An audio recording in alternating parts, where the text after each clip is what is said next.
Hello, my friend, and welcome back to another episode of the Colorful Futures podcast. I am your host, Leora, career coach, talent acquisition consultant, and the founder of Colorful Futures. In this show, we talk about all things related to careers and business through the lens of the lived experiences of folks with marginalized identities, intersectional identities, people who have been historically underrepresented in business and in corporate work. You can expect to hear real stories, advice, and tips from myself, as well as other guests on the show.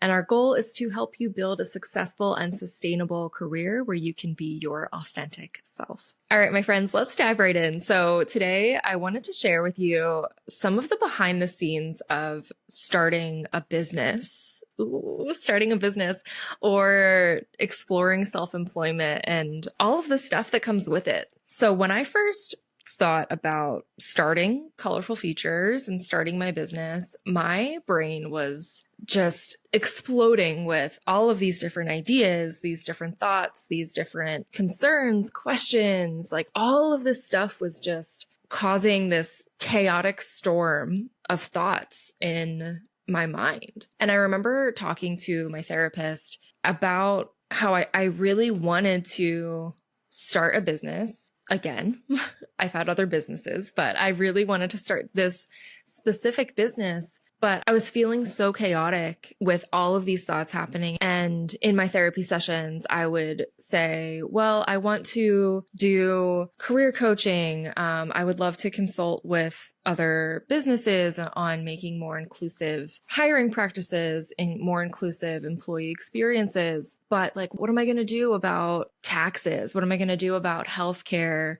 How does it work when you're self-employed and you want to contribute to retirement because a 401k isn't a thing?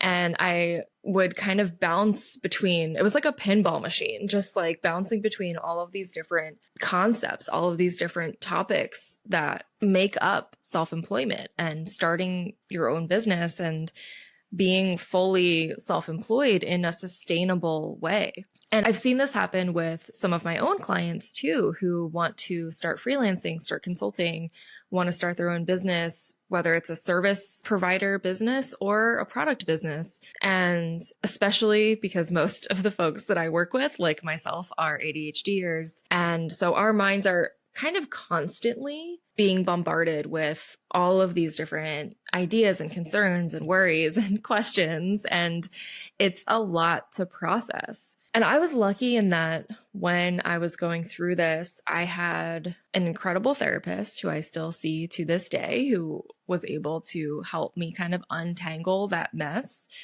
But as I'm sure my therapist would want me to recognize, I did a lot of the work on my own to help detangle all of those thoughts and bring a little bit more organization to it.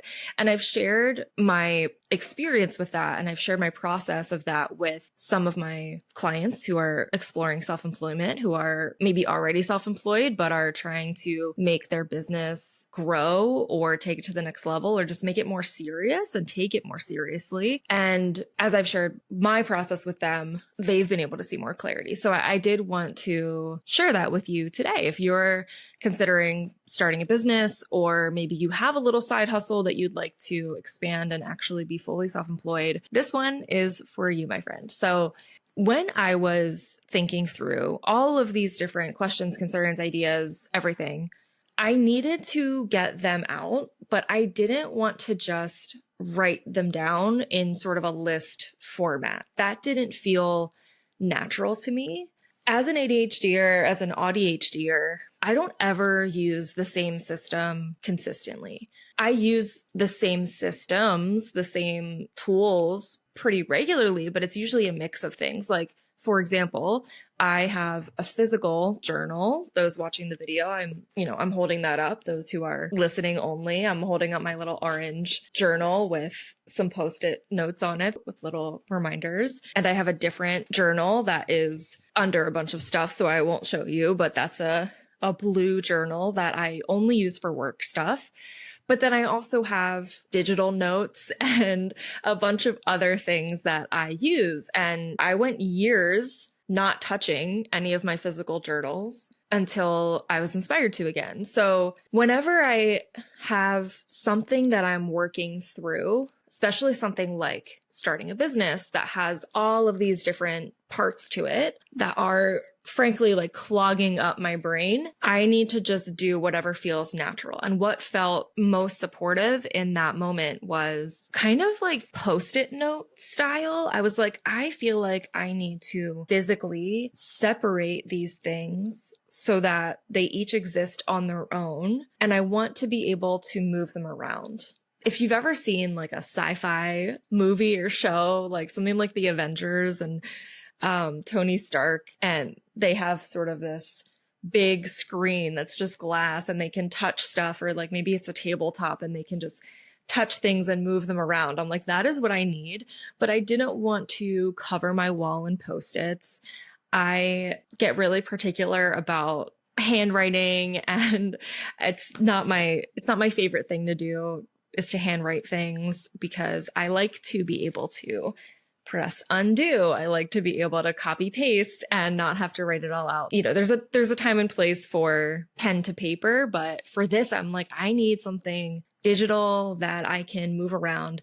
And so I remembered this tool that I had used in a prior job called Mural. And there's other things like this. Canva has a similar feature. I think Google Suite for the longest time had a similar thing, but I think they're phasing that out. But anyway, it's basically an infinite digital whiteboard where you can add text, you can add Post-its, and you can just kind of play around, move things around. And that was perfect for what I needed. So basically, I sat down with my Mural board open and just started writing whatever came to mind. Every separate thought would have its own Post-it, its own digital Post-it. So in the beginning, one of the first Post-its I wrote was healthcare, insurance, medical insurance.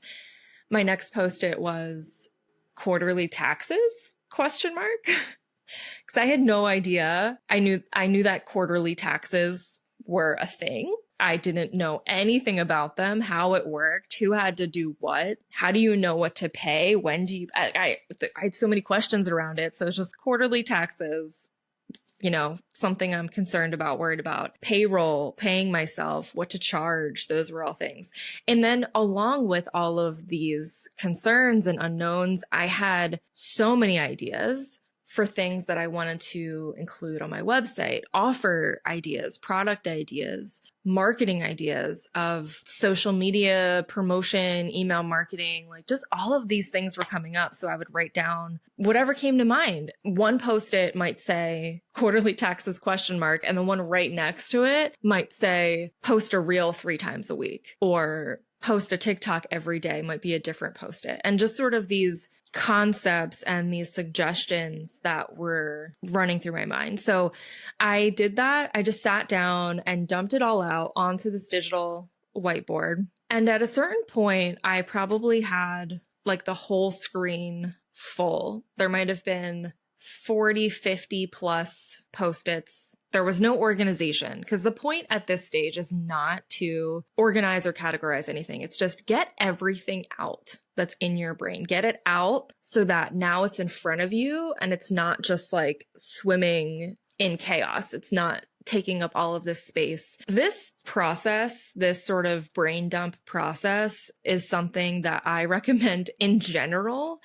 Even if you're just trying to work through emotions you're feeling, or you're feeling, I call it when I'm feeling crunchy, when my brain's just like full and I feel gross and crunchy. I don't know how else to describe it, but being able to just no structure, no judgment, no system or anything, just get it all out. And once I had 40, 50 plus items on the page, my brain felt emptier. I reached a point where I was like, okay, now I'm actually actively having to think about things to write down. I dumped out everything that had been on my mind. And then I almost was like, I should write more, and just started thinking through, kind of prompting myself what to write down.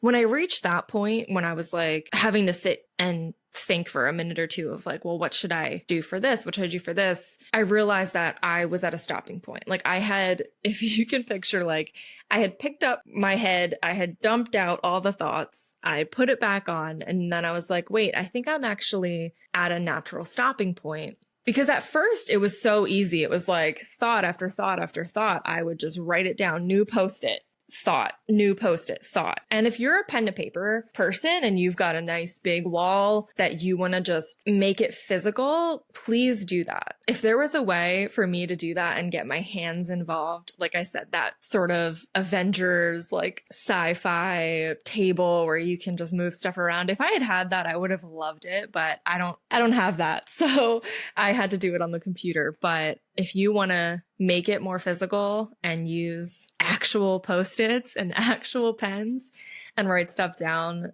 for sure do that if that works better for you. But for me, I'm a digital gal, so this is what I did. So when I was finished, quote, air quotes, finished, I started to look at everything I wrote and I just kind of read through it, scanned through it. And as I literally zoomed out of the whiteboard and just kind of looked at all of these thoughts, I started to notice categories. I noticed patterns. My pattern recognition kicked in. And I was like, oh, this question about healthcare and this question about quarterly taxes. And I think one of the questions I had written down was like email marketing platform, because I didn't know which one I wanted to use.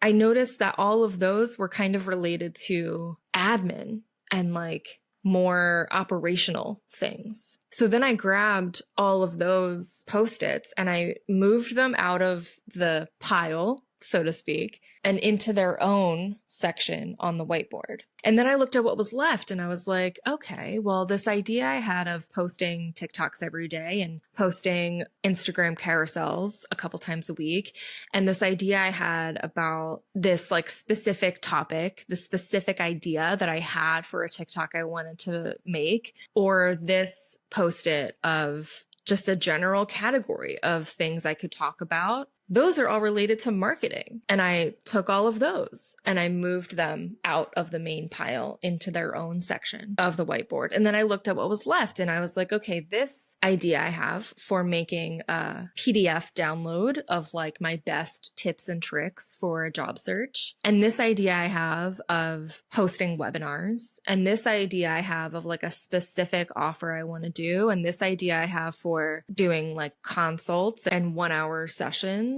Those are all related to offers and products and services. And so they all connect and can go into their own part of the whiteboard. And I basically did that until I had sort of exhausted the categories that I noticed. And then anything that was left, I just kind of put in its own section of like miscellaneous. And I remember like the following week, I showed that to my therapist and she was impressed by it. And I say that, and the voice in the back of my mind was like, no, you're bragging, but like, it was pretty great. And that's why I recommend this for others who are going through the same situation where your brain's just full of all of these thoughts and ideas and you need to get them out. And that is really the first step, because if you can observe those ideas, those concerns, those questions, instead of only experiencing them internally, when we observe them, it's a lot easier to have a more objective view and notice where things belong. And your priorities become so much clearer. You can also start to create tasks for yourself. So for healthcare, for example, I was like, I don't know how this works. How am I going to get insurance? How does all of that work? So my next task was to research, to say, okay, we can get healthcare through the state's marketplace. So let me go on the marketplace and just click around and see how this all works. So I went on and I found a plan that would fit our needs, that was comparable to a plan that I had before. And the prices were scary, but that's okay, because I wasn't trying to do anything with it at the moment. I was just researching. So then I wrote down, this is how much this plan is. This is how much vision insurance is, dental insurance, write down all those costs. And suddenly I was like, oh, I'm not concerned about that anymore. Yeah, the price is high and I don't know how that's going to work, but that's something I'll figure out in the future. At least for now, I know where to go, how to search for it, how much it's going to be, so I can keep that in mind for when I'm ready to do that. Same thing with quarterly taxes. I was like, let me search a little bit about how this works. And honestly, it was confusing.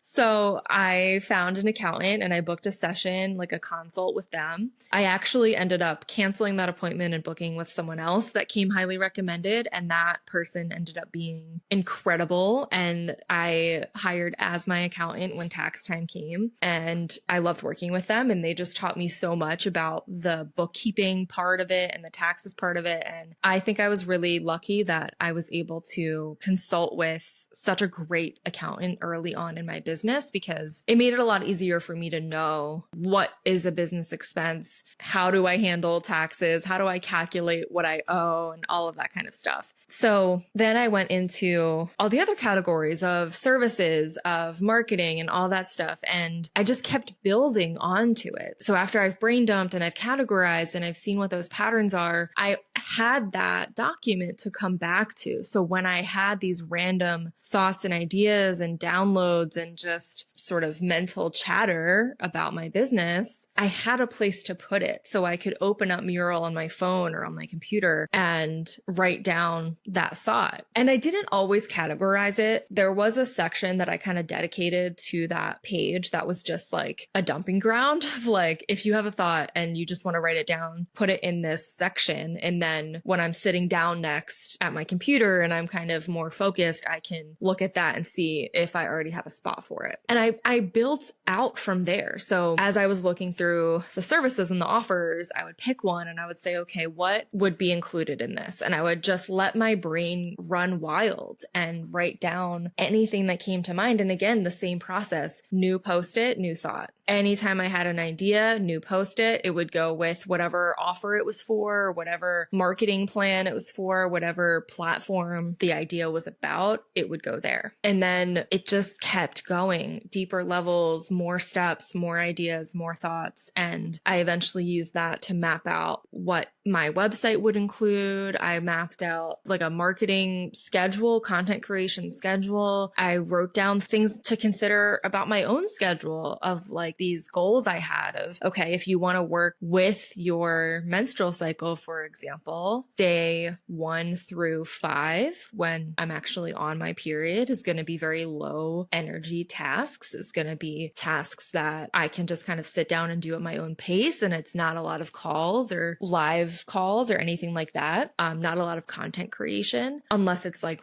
written or design work. And then as I get further into my cycle, day 9, 10, 11, 12, when I have higher energy, maybe those are the days where I record content or I have a lot of calls in that time.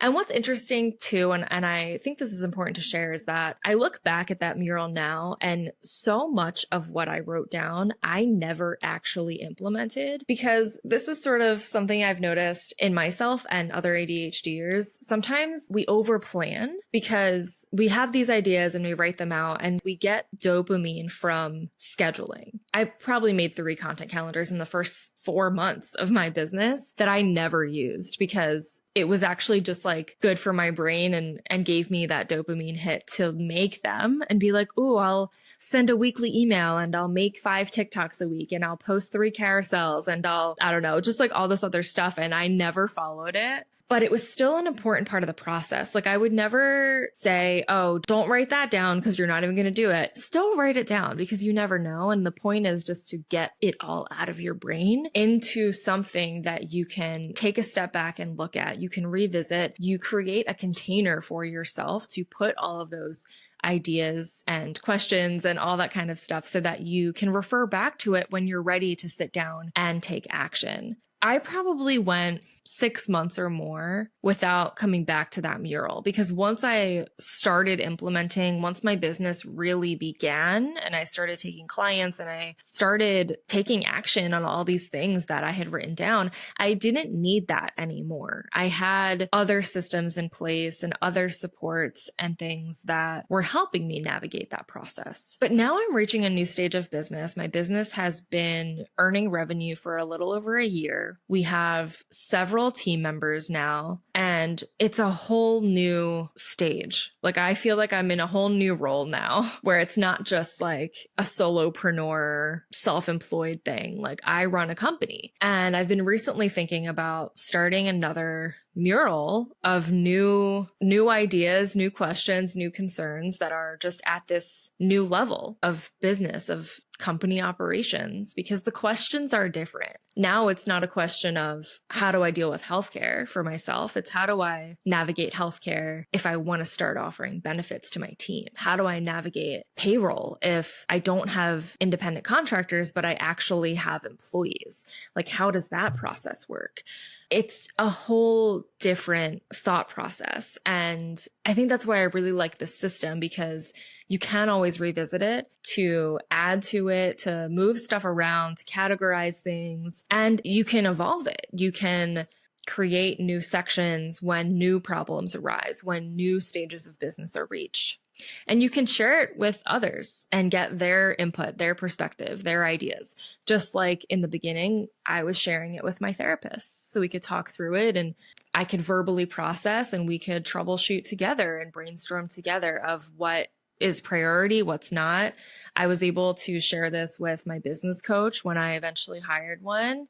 And I was able to share, okay, here are all my offer ideas, my product ideas, my service ideas. What should I start with? What's priority? And that made it a lot easier because it was out of my head, in a place that I could observe, that I could look at and organize, instead of it just being all in my mind and in my brain, because it's very hard. I don't know about you, but it's hard for me to organize and categorize and make a plan for things that are just a concept in my head. When you write it down and you start organizing it, it becomes more real. And that in itself is what makes it easier to figure out where your energy and where your time needs to go next. So if you are considering starting a business or expanding your business or anything along those lines of self-employment, I'd be curious to hear how this resonated with you. Is it something that you've tried? Will you try it? If you do, please report back. You can email me, message me on Instagram. You can comment on this episode, and I would love to hear from you. Let's chat about it. I am so passionate about helping other neurodivergent folks, other ADHDers and AuDHDers start businesses and become successfully and sustainably self-employed. That's all I have for you today, my friend. I'll see you next week.